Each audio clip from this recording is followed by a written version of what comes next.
بسم اللہ الرحمن الرحیم۔ میرا اور آپ کا رب قرآن پاک میں ارشاد فرماتا ہے، بلا شبہ نماز کا پڑھنا دشوار ہے سوائے ان لوگوں کے جو یقین رکھتے ہیں کہ انہوں نے اپنے رب سے ملاقات کرنی ہے اور آخرت میں اسی کی طرف لوٹ کر آنا ہے۔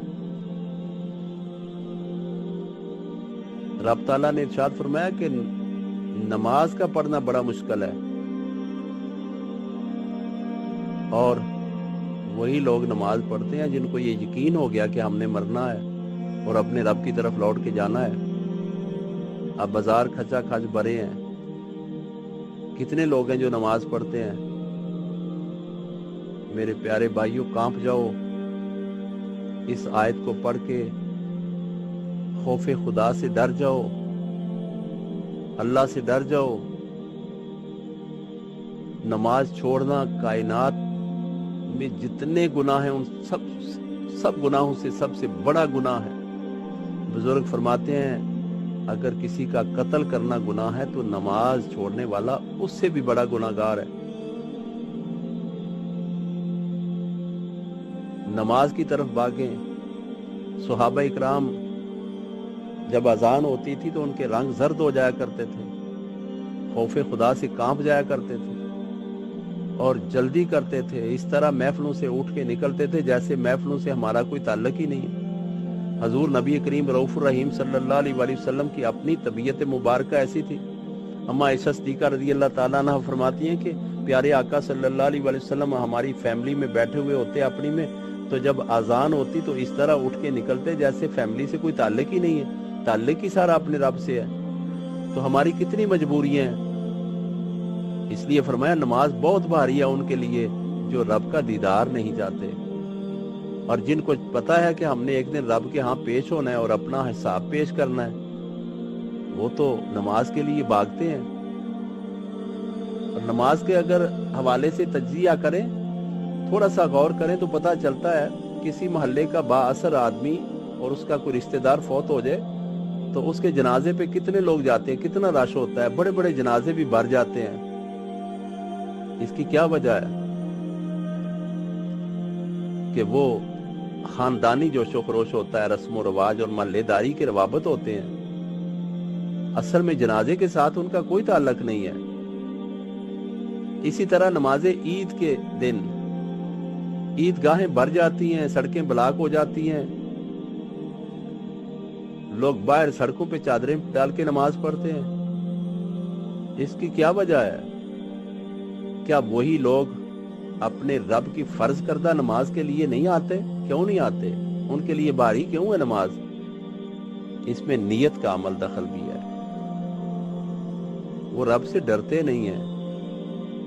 نہ جنازہ فرض، نہ عید فرض۔ جو فرض نماز ہے اس کی طرف چند نمازی کیوں ہیں؟ اس کا مقصد ہے چند لوگ ہیں جو جنت میں جانا چاہتے ہیں، باقی رسم و رواج کی بھینٹ چڑھیں گے۔ تیسری طرف اگر غور کریں تو اللہ تبارک و تعالیٰ نے مسلمانوں کے اوپر خنزیر اور مردار حرام کیا ہے۔ وہ تو بڑی نفرت کرتے ہیں لوگ کہ یہ حرام ہے، تو اگر اس کا دوسری طرف دیکھیں تو شراب نہیں چھوڑتے، ناجائز منافع نہیں چھوڑتے، ملاوٹ نہیں چھوڑتے، سود نہیں چھوڑتے، ذخیرہ اندوزی نہیں چھوڑتے، بد اخلاقی، گفتگو میں جھوٹ، چغلی، غیبت، یہ ساری چیزیں بھی تو اسی رب نے حرام کی ہیں جس نے خنزیر اور مردار حرام کیا۔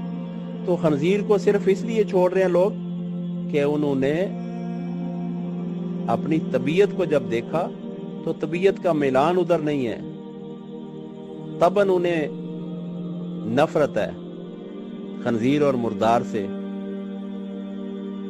تو اگر آپ چاہتے ہیں اپنے رب سے ملاقات کرنا، اپنے رب کا دیدار کرنا، تو نماز میں جلدی کریں۔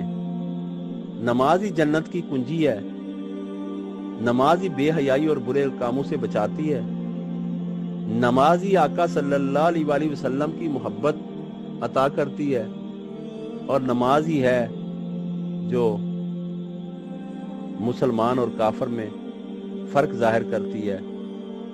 آپ سارے رشتہ دار رکھیں، مگر سب سے بڑا رشتہ آپ سب کا آپ کے رب کے ساتھ ہے، اس کو نبھائیں، اس کو نبھانے میں جلدی کریں۔ آئیں آج عہد کریں، یہ جتنے بھی سن رہے ہیں، اگر موت کا دن کا آپ کو پتہ نہیں ہے کس دن آنی ہے، اچانک آ جانی ہے، ہو سکتا ہے ایک سانس لیں دوسرا لینا نصیب ہو یا نہ ہو، تو جلدی کریں، صرف اپنے رب سے رشتہ جوڑیں، سارے رشتے جڑ جائیں گے۔ اپنے رب کی عبادت کے لیے جو فرض نماز ہے اس کے لیے اٹھ کھڑے ہوں، ذرہ برابر شرم نہ کریں کوئی کیا کہے گا۔ تو اس وقت کیا ہوگا جب تمام انبیاء کی، رسولوں کی امتیں سامنے دیکھ رہی ہوں گی، اور میں اور آپ اپنے رب کے سامنے جب امتحان دینے جائیں گے تو اس وقت لوگ کیا کہیں گے؟ بہت مشکل وقت ہے، بہت مشکل گھڑیاں ہیں، ان سے توبہ کر لیں اور آ جائیں۔ کچھ نہیں ہوتا، کوئی کچھ نہیں کہے گا۔ چند دن آپ کو تھوڑا اپنے دل کو ادھر مائل کرنا پڑے گا۔ پہلے دن اگر دوائی کھائیں تو وہ کڑوی لگتی ہے، دوسرے دن، تیسرے دن، ایک دن وہ طبیعت سے مل جاتی ہے، پھر وہی مریض کھاتا رہتا ہے، وہی شفا دے دیتی ہے اور اسی سے صحت ملتی ہے۔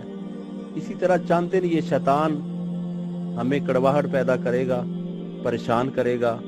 آہستہ آہستہ آپ کی محبت رب کے ساتھ جب خالص ہو جائے گی تو پھر وہی نماز آپ کے شوق میں شامل ہو جائے گی، آپ کی محبت ہو جائے گی، اور آپ اپنے رب کے دیدار کے لیے 5 وقت دوڑیں گے۔ اور ایک وقت آئے گا جب موت کے بعد جائیں گے قبر میں، تو وہ نماز جو پیارے آقا صلی اللہ علیہ وسلم کی اداؤں کو زندہ رکھنے کا ایک طریقہ ٹھہرا۔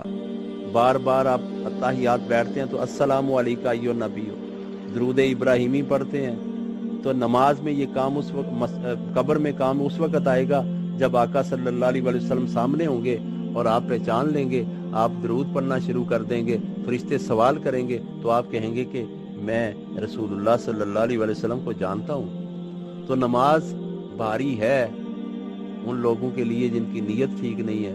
ہم اپنی نیتوں کو ٹھیک کر لیں، اللہ سے معافی مانگ لیں اور اس معاشرے کے بگاڑ سے نکل آئیں۔